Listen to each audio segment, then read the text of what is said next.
Once upon a midnight dreary, while I pondered weak and weary over many a quaint and curious volume of forgotten lore, while I nodded, nearly napping, suddenly there came a tapping, as of someone gently rapping at my chamber door.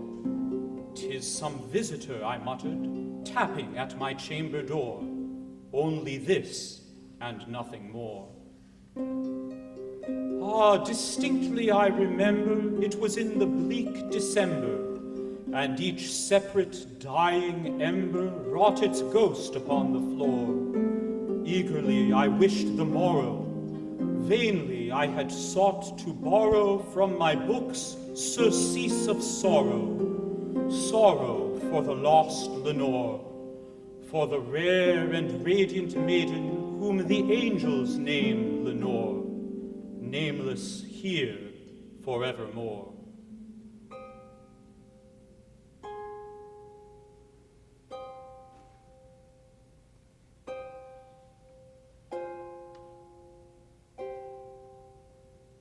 And the silken, sad, uncertain rustling of each purple curtain thrilled me, filled me with fantastic terrors never felt before, so that now, to still the beating of my heart, I stood repeating, "'Tis some visitor entreating entrance at my chamber door, some late visitor entreating entrance at my chamber door. This it is, and nothing more." Presently my soul grew stronger, hesitating then no longer. "Sir," said I, "or madam, truly your forgiveness I implore. But the fact is I was napping, and so gently you came rapping, and so faintly you came tapping at my chamber door, that I scarce was sure I heard you. Here I opened wide the door. Darkness there, and nothing more."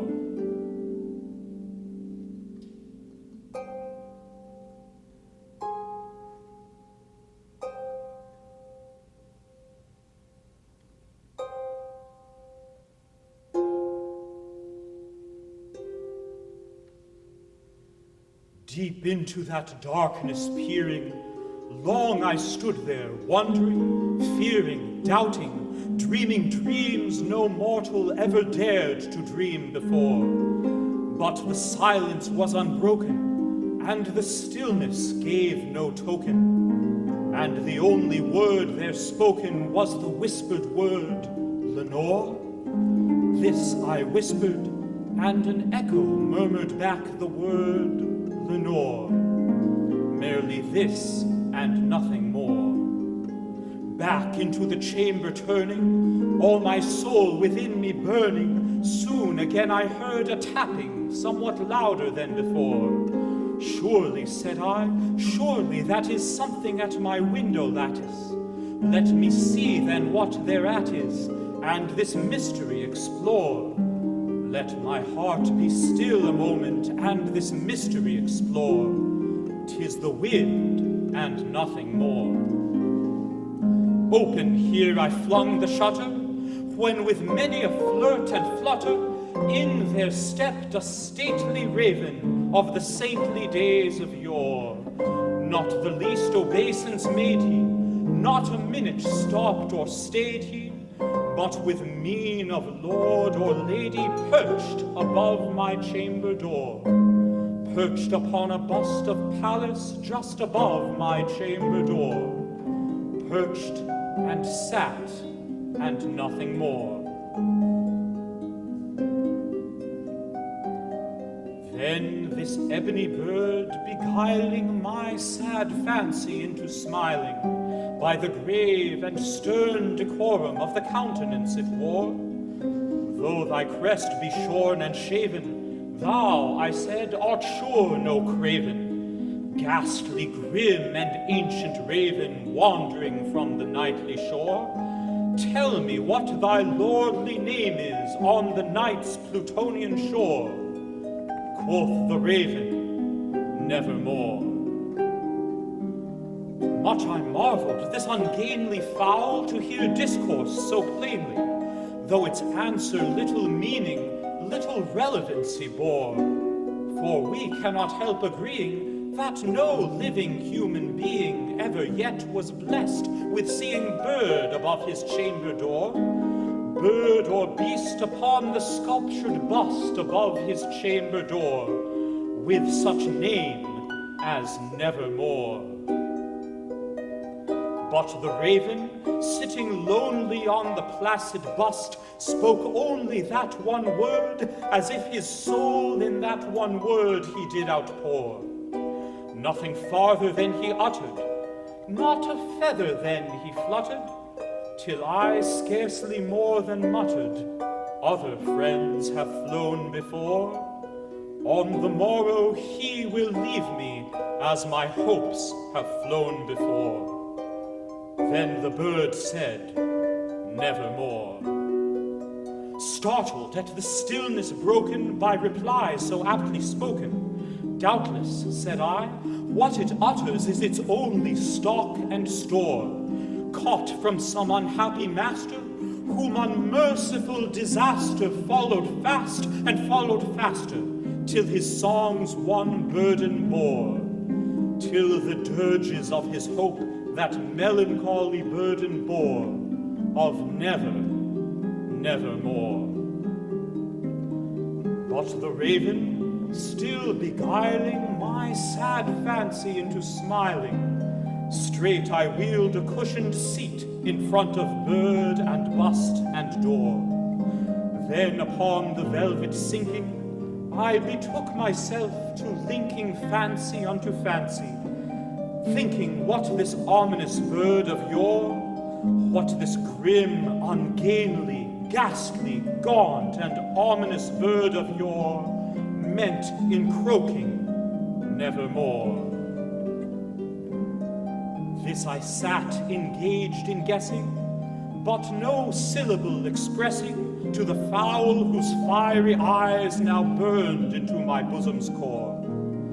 This and more I sat divining, with my head at ease reclining on the cushion's velvet lining that the lamplight gloated o'er, but whose velvet violet lining with the lamplight gloating o'er she shall press, nevermore. Then methought the air grew denser, perfumed from an unseen censer, swung by seraphim whose footfalls tinkled on the tufted floor. Wretch, I cried, thy God hath lent thee. By these angels he hath sent thee respite, respite and nepenthe from thy memories of Lenore. Quaff, oh quaff this kind nepenthe, and forget this lost Lenore. Quoth the raven, nevermore.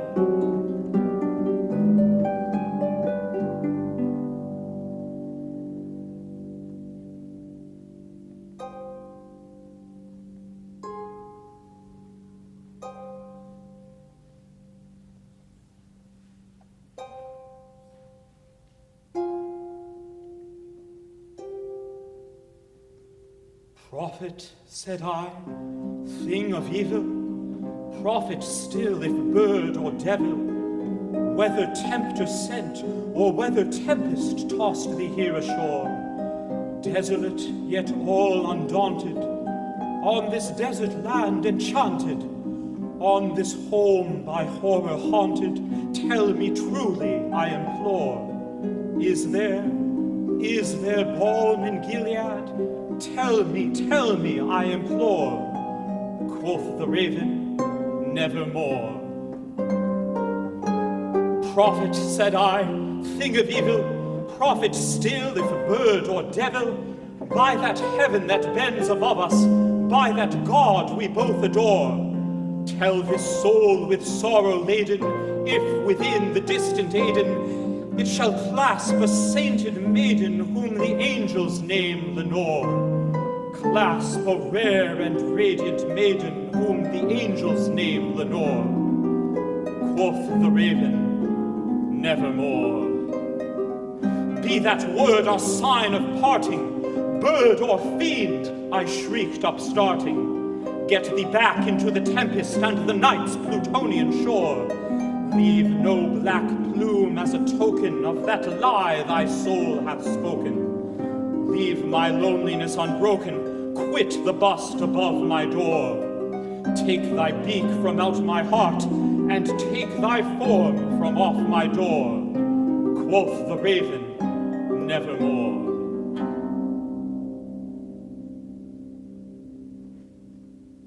And the raven, never flitting, still is sitting on the pallid bust of Pallas just above my chamber door. And his eyes have all the seeming of a demon's that is dreaming, and the lamplight o'er him streaming throws his shadow on the floor. And my soul from out that shadow that lies floating on the floor shall be lifted nevermore.